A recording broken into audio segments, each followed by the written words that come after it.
So Harry has thrown his toys out the pram and said he won't come for the 5-day scheduled visit. He will only come for 24 hours. It's nonsense. This boy just wants his own way. He doesn't like the word no. He misses everything about his royal life. Being with Meghan and Montecito, as two of the most unpopular people in America, isn't working out for him. He's just become this shallow individual who just has to scratch around making a living selling secrets about his family. Good, because if I had Wills's power, I would do it.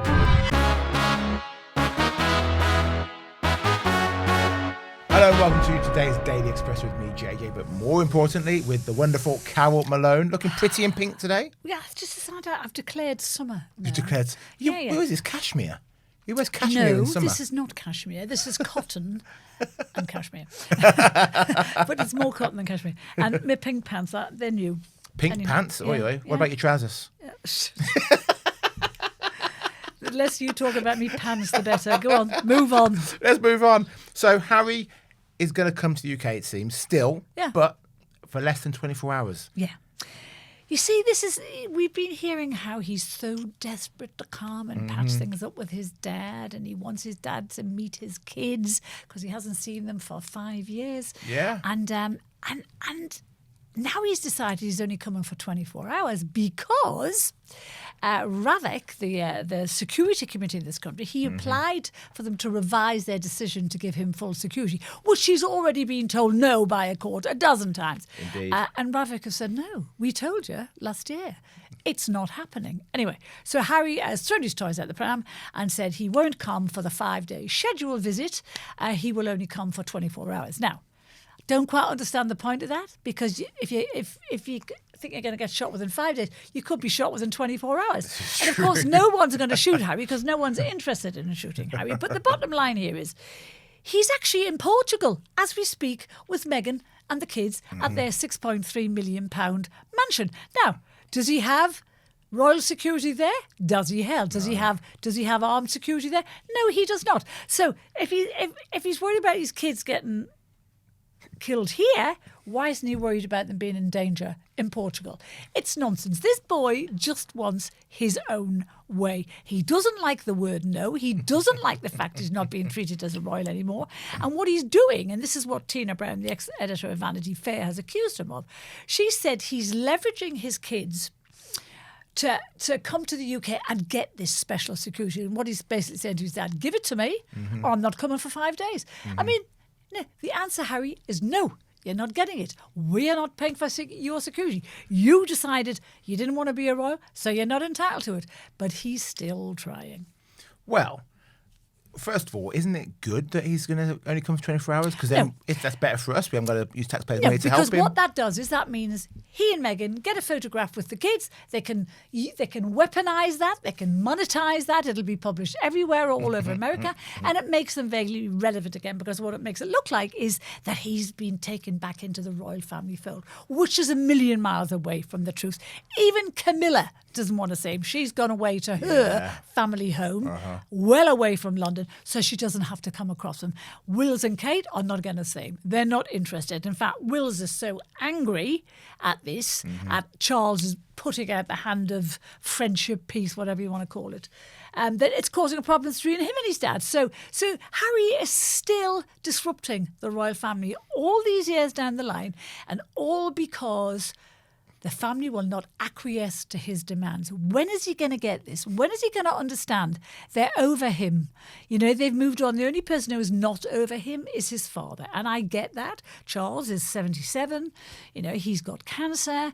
He doesn't want to end his life without having reconciled with his son and maybe having spent some time with his grandkids. But the rest of them have moved on. They're not interested. And this is what, you know, you were probably writing about this at the time. I certainly was, when all the fallouts first happened, and the Oprah interview, and then the book Spare. We all said there's going to come a time in the next 5 years when he's going to get sick of just him and Meghan. He's going to get sick of just trying to make money, that he's going to miss his family. He's going to miss his friends. He's going to miss all the guys he met in the army. He's going to miss everyone he grew up with. And that's exactly what Tina Brown is saying in Vanity Fair. She's saying that, you know, he misses everything about his royal life. because being with Meghan and Montecito, as two of the most unpopular people in America, isn't working out for him. And so he's tried to make the pathway back here. And, Charles has opened the door a bit. Charles, up until fairly recently, wasn't that bothered. Now he's opened the door a bit. And already Harry is saying, nope, if you don't do it my way, we're not doing it at all. But he's not saying not at all. He's going to come for 24 hours. Yeah. Yeah. But you see, you got to understand, that's not about his father meeting his kids. That's about him monetising the fact that he has met with his father. But even if he was here for 5 days, he'd only see the King Charles probably for a couple of hours maximum. No, I don't think that's true. I think Charles would have carved out time to see him. He didn't last time. He met him for tea for an hour. Yeah, but they weren't speaking then very much. There's been that's a year and a bit ago. Things have slightly changed. So the fact there, but this is all because he can't have his own way. Tina Brown is saying that he's leveraging the kids. He's saying, okay, you can see your grandkids, but I want protection for us all because that makes me feel like a royal again. And Ravik have just said no. Well, with the Ravik thing, I think Harry's got a point here, Carol, right? Because... Do you? Yeah, because... that do you? Do you? I don't care what you got it. No. Ravik did give the security to Taylor Swift when she came. They gave it to her. She was given a police escort in London 2 years ago. And also, Ravik is made up a third of Ravik. No, she didn't get the kind of royal security. She got police security. She got a police escort. Yes. Because there are a lot of people out there who I'm sure Taylor Swift gets about 25 death threats a day, or maybe it's even an hour. Yeah, I mean, her music is terrible, so it's understandable.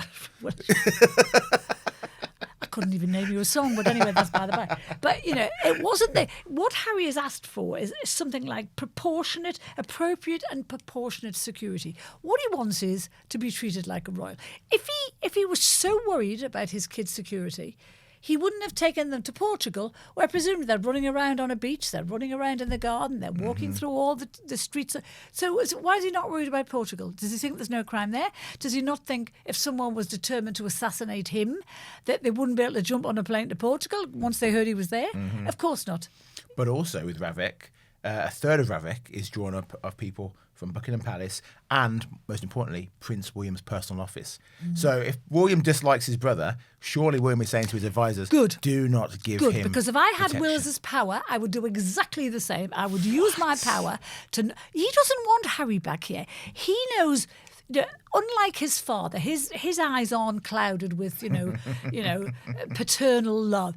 He sees Harry for exactly what he is. He knows he's a chancer. He knows as long as he's married to Meghan, he will remain a chancer. He knows that if he comes to this country, it is not so he can show his kids to the king. It's so that he can play at being royal again, and that will extend his showbiz career for another couple of years, where he can demand large sums of money for talking about the royal family. If you've had no contact with the royal family for however many years, you're not that relevant anymore. So this would spawn photographs. This would spawn Meghan talking about the lovely day they had together. This would spawn chat shows. It would start the whole thing. And Wills knows all that.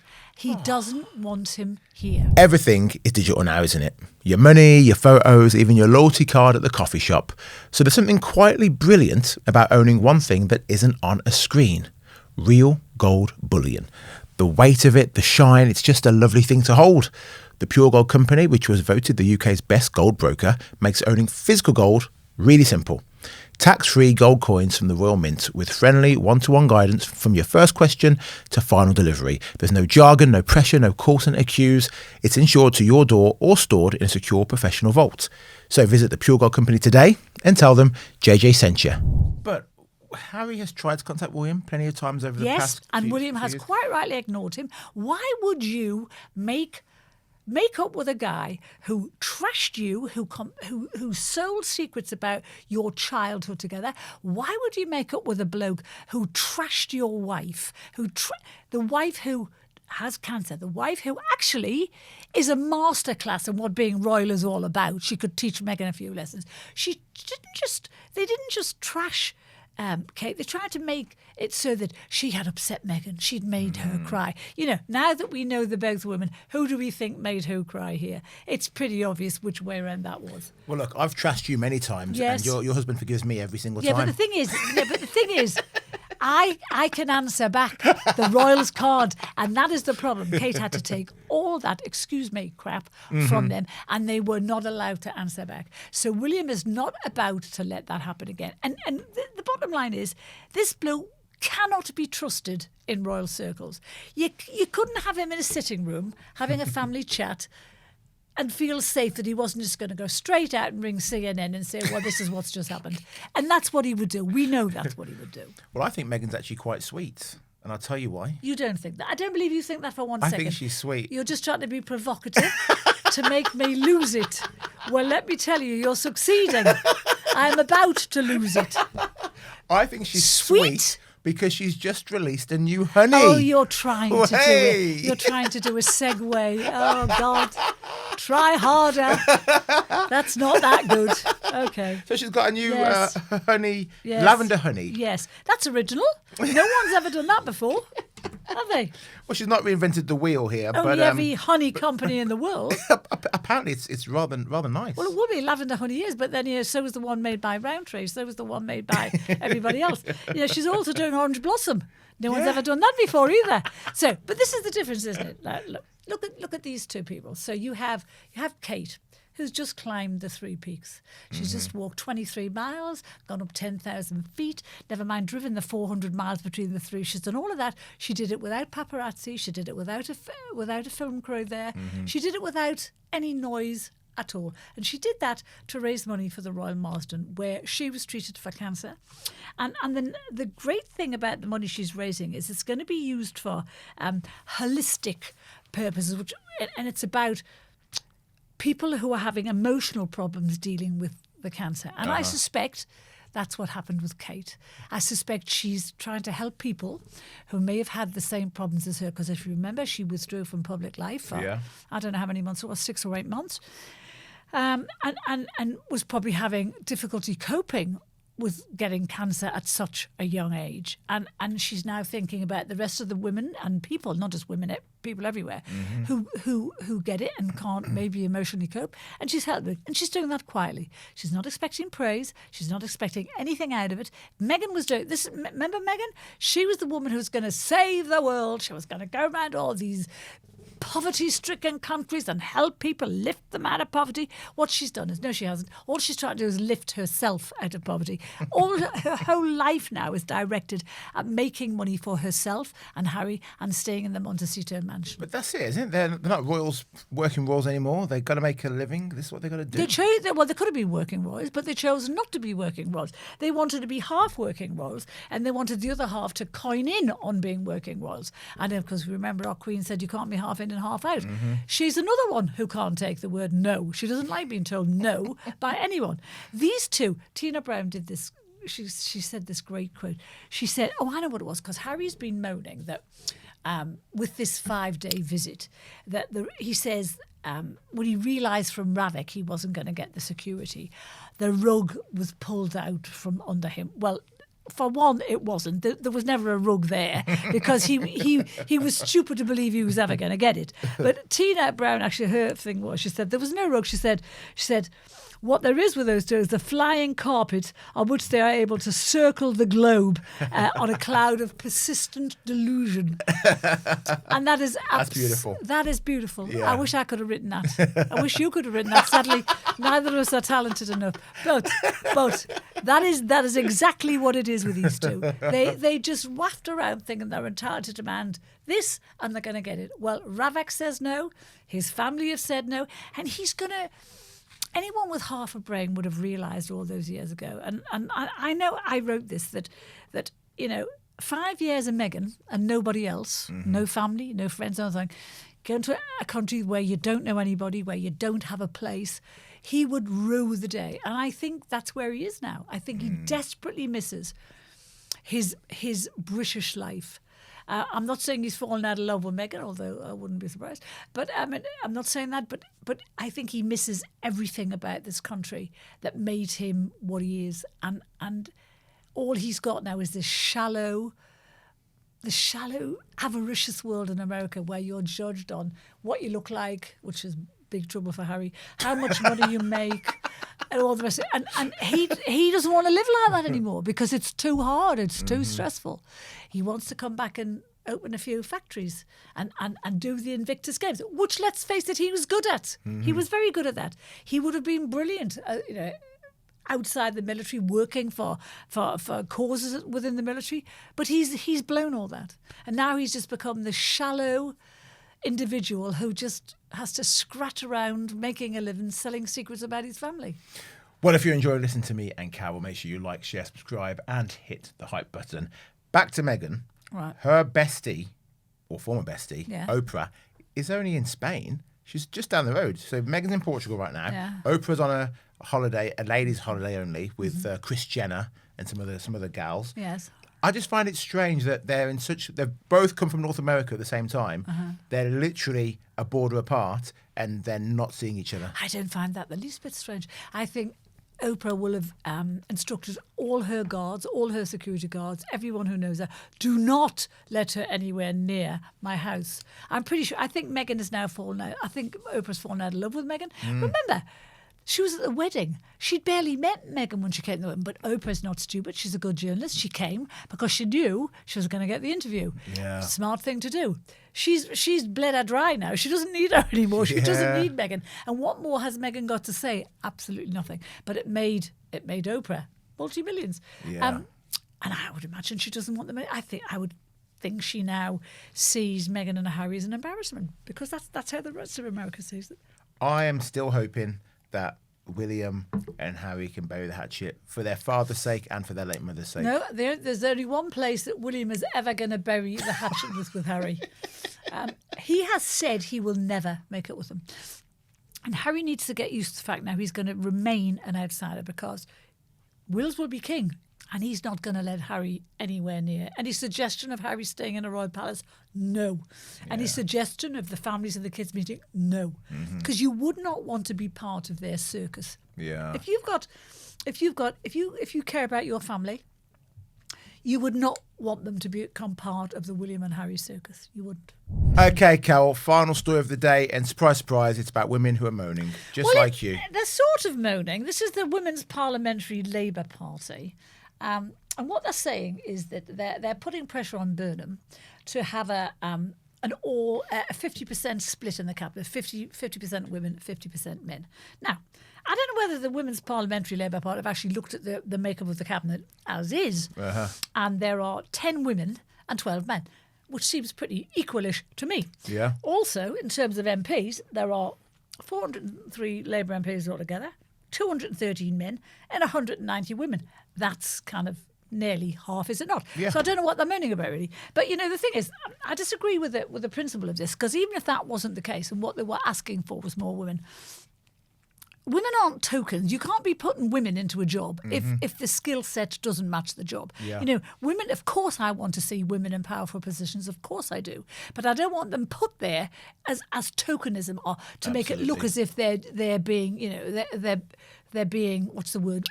Can't remember. Anyway, but that's what they seem to be saying. Now, the thing is, we have all these women in the cabinet currently, and most of them are shockers, frankly. You would not want those women in any boardroom anywhere in the country. Look what we had. We had Angela Raynham, stamp duty dodger. We have Bridget Phillipson, the woman who, the hypocrite, and what was she called? A spiteful class warrior by Kemi, who has managed to lose 2,000 teachers and have schools closed, and also deprived lots of privately educated kids their place in school who are now displaced all over the country. Yeah. We have, who do we have? Oh, we had Jess Phillips, the sellout Jess Phillips, who abandoned, who would not back women from the rape gangs. But Shabana Mahmood's good. She's very good. Yeah, I'd give her house room. She's probably the only one.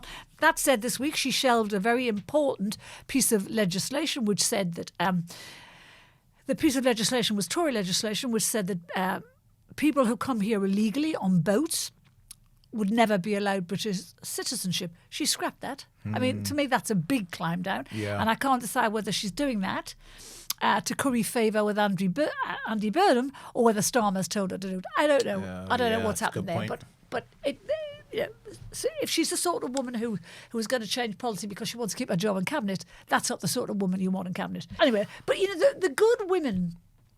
They did have, one of whom was Rosie Duffield, if you remember, who was hounded out of Labour. Got called a TERF. She got called a TERF because of her views on gender. Because she knew what a woman was. Because she knew what a woman was, unlike the rest of the Labour Party and cabinet. Yeah. But I have a big thing against positive discrimination because I think it's patronising. Mm-hmm. I think it's insulting, and I think it's defeatist because if you put a woman in a job and she just to match up the numbers to say 50% thing, and she fails, well then that looks bad on all women. Mm-hmm. Putting women in positions that they're not capable of doing, I think that's bad for women. It's like, I don't agree with positive discrimination. I don't agree with it in terms of colour. Mm-hmm. I don't agree with it in terms of sex. Nothing. If you're good, if you have the skills to do a job, you should get there on merit, not because of who you are, what your sex is, or what colour your skin is. Yeah. Simple as that for me. Well, I'm pleased to say here on Daily Expresso we have more females in this chair than men. I think that's very good. Yeah. Yes. Not for long though. No, not for long. But the thing is, we earned our place here, and that's the point. If you earn your place in cabinet, good. Mm-hmm. I wonder to this day what Yvette Cooper's doing in cabinet because I'm not sure what she ever does. So she never achieves anything. But every time there's a cabinet job comes up, they go, "Oh, Yvette Cooper might get there." Why? She's achieved nothing. She just shuts up. You never hear from her, and she kind of plods on, but she doesn't actually achieve anything. Well, Labour's the party that's never had a female leader, never had a leader of colour. This is the point. And now they're trying to shoehorn it all in. This is the point, isn't it? Never in its 126-year history has Labour had a female leader. That tells me what they think about the capabilities and the strengths of women. And what all they're doing here, this is a numbers game for them now. Mm-hmm. But you don't change the culture of thought by numbers. Yeah. You don't by putting women in the cabinet who aren't up to it. You're not changing anything. You have to seek out good women, and there are loads of them around. Not these usual suspects. There are loads of them around. Get them to do the women of this country a favour. Show us what in Rwanda, the country that Labour would not let us send people to. Yeah. Their parliament is more than half. The whole parliament is more than half. It's about 60% women. Well, that's why the country's gone down there. No, it hasn't gone there. Yeah. No, it hasn't. Trust me, Rwanda's doing better than us economically. Trust me on that. So it's patronising. Women have come a long way, in the last half century. Don't patronise them by giving them jobs they can't do.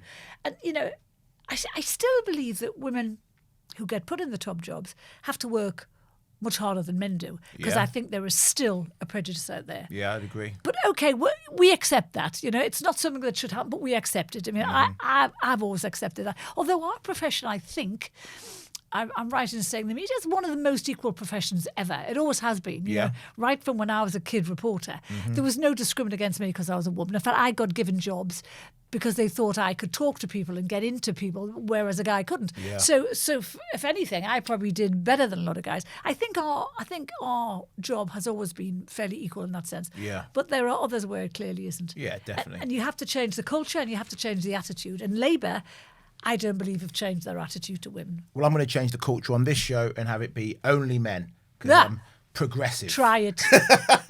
See what happens. See what we women do to you. Carole, thank you so much. My pleasure. And thank you for watching. Please like, share, subscribe, and hit the hype button. And we'll see you next time. Bye-bye. Right, a quick pause in the podcast to tell you about our sponsor, Incogni. You had those phone calls from numbers you don't recognise, or you go in your inbox and there's emails for stuff you did not sign up for.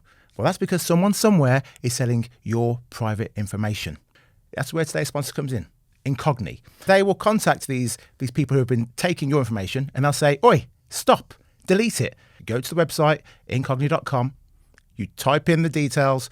2 minutes later, Incogni are sorting it out for you automatically. And because I love you, I've got you a discount. It ain't 10%, it ain't 20, 60% off. 60% off an annual Incogni plan. Just go to incogni.com/Daily Expresso or click the link in the episode description box below.